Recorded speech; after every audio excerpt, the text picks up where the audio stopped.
I was always encouraged to paint and draw. My father and mother really supported the arts in my family. But it wasn't until about 15 years ago that I decided to really focus on painting and landscape painting and some figure work. When I was growing up, my parents always encouraged me to draw and paint and try to sell my art in different ways, but it wasn't until about 15 years ago that I actually took my first painting class. And after I had graduated from an art school, I didn't have a painting class. And so I decided to take a painting class, and from there, I fell in love with painting. An artist that I really admire is Andrew Wyeth.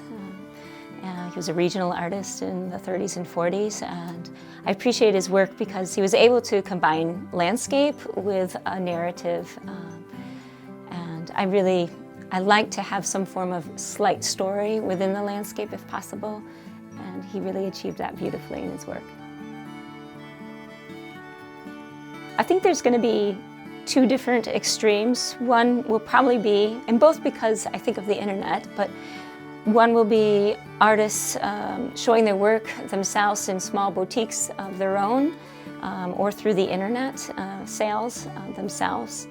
And the other will be the extreme of galleries taking less part in art shows and artists having to support their own solo exhibitions, their own receptions. And the story is that she left her home in the middle of the night. She was from a very wealthy family. She left her home in the middle of the night and went to St. Francis and asked him to cut her hair so that she could also live a life of obedience and serve the poor. And so St. Francis here has scissors with a green handle for kind of growth, a spiritual growth that she'll have. And then she's also, although giving up her hair, she also is holding on to the Holy Eucharist, saying that God is first in her life, even though she's surrendering everything.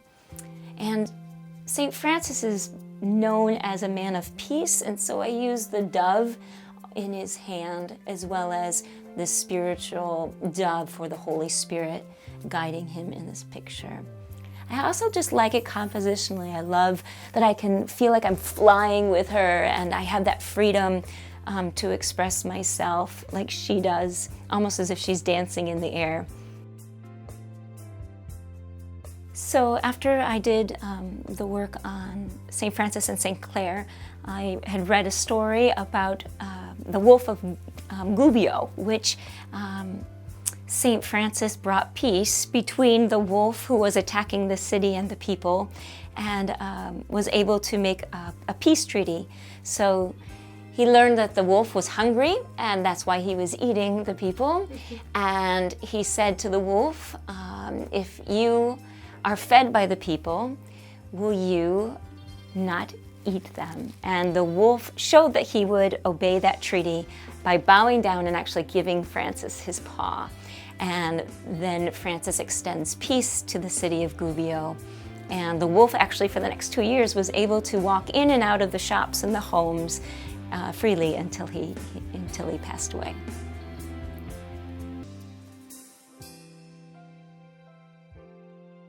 So I would say, in general, probably people think my work might be abstract and slightly impressionistic too, and yet it can also be very bold and playful.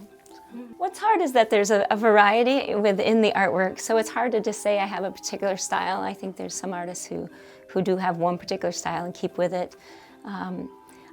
I go to landscape, which sometimes can be very soft and very pastoral, and yet then I can also do some extreme with the landscape and really have some bright, bold colors and emphasize striping in the fields.